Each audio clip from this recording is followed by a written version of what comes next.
the time has come, the walrus said. Alright, Sega. It doesn't quite feel right without the voice, does it? But welcome to Sonic Drift. Damn, that thumbs up is the size of him, but I guess that's dimension for ya. Sonic Drift here, the Sonic racing game release on the Sega GameGear. This is the first time I do a Sonic game for the new year, and I realized I hadn't really done any Sonic spin-off games. I mean, I guess Triple Trouble and Chaos are technically spin-off games, but they're still platformers. I mean, spin-offs of, like, Dr. Mario nature, right? I mean, there's Sonic Spinball, which has a differing console and Game Gear version. There's the Mean Bean Machine game. There's all sorts of things for Sonic, and so I thought we'd give his racing game a try here. We got free run option. Let's just do a Grand Prix, how about? You give us a few options here to choose from. Let's do green, how about? Not a lot of characters, as you can tell. Oh, Jaina is here. Jaina, do you want to be a character? There's no cat in this game. Well, let's just go as good old Sonic, why don't we? Round 1, Green Hill. So yeah, the courses in this are based off of the original Sonic game, of course. This game, it's a Game Gear... Oh god, Jaina's knocking stuff over. It's a Game Gear racing game.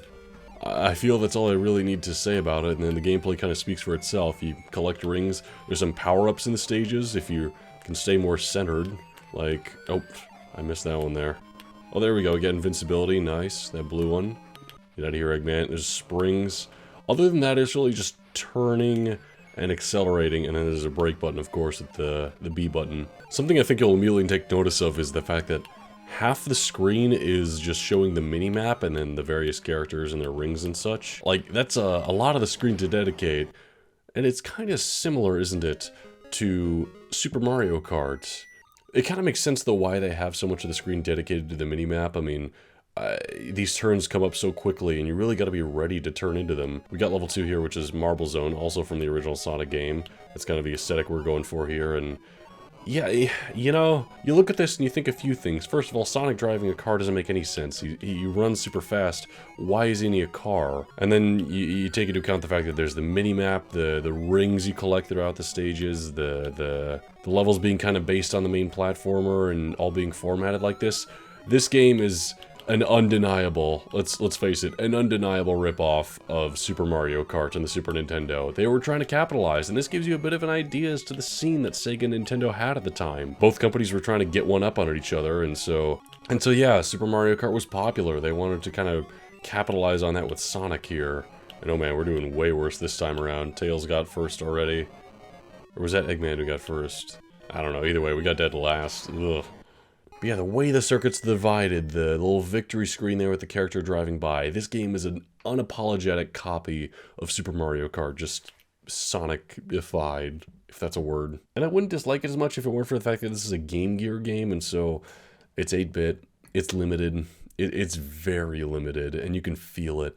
I understand, if this is the only racing game you had at the time, then sure, this game's a blast. Here we got Spring Yard. But looking at it today, there's just not much worth of value to take away from Sonic's first racing experience here. There's not a lot to the turning mechanics, because you literally just hold left and right, and then Sonic just kind of automatically reacts depending on if there's a turn there, or if there's a straightaway, and then in which case you just kind of edge to the side. It's funny they call it Sonic Drift, considering there isn't a drift button. You're only able to drift if there's a turn coming up, and then you have to react to it in time, which is, I think, it's kind of helpful actually that the minimap's there, because then you know whether to expect a turn coming up or not, and how long each turn is, right? Definitely limited by the 8-bit software, I feel.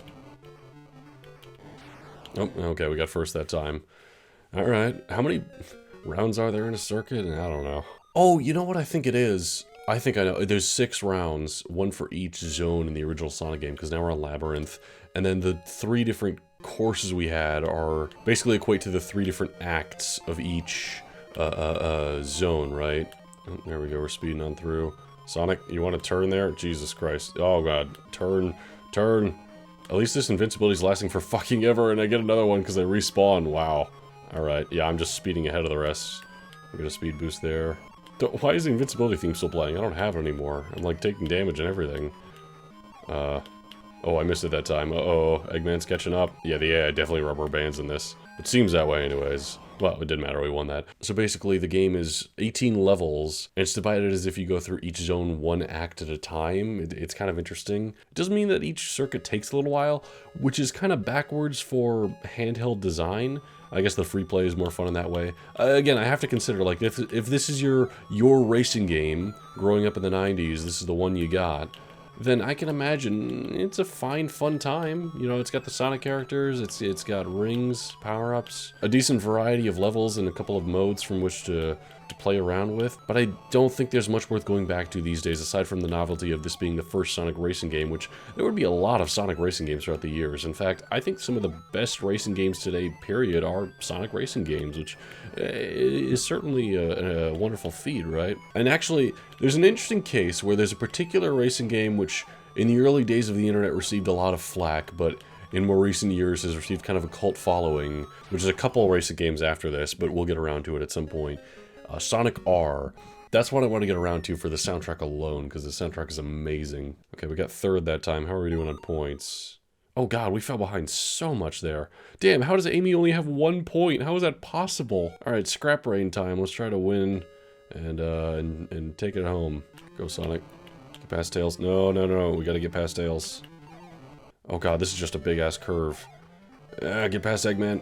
Oh no! By the way, it was referring to him as Eggman. In fact, this game was not released in the West, so I think in the West at this time, they were still referring to him as Robotnik in the same way that we were still referring to Peach as Toadstool and Bowser as King Koopa. But yeah, this game was not released in the West, period, which is interesting for, you know, Sonic's first racing game, and there were so many Game Gear games. A lot of them, though, weren't released in the West. Like another example of a Sonic spin-off that I probably won't get around to doing a Let's Play of, Tails Sky Patrol. That's another one which was not released in the West. It's kind of a weird, like, 2D shooter game, but you have one small projectile that's pretty ineffective.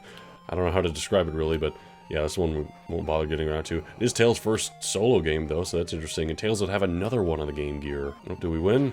Hey, we won. I think yeah, Eggman got second there. That should still be enough points to pull ahead though and win the overall circuit, I'm pretty sure. Let's just double check here. What? What? How did that happen? We got mostly first.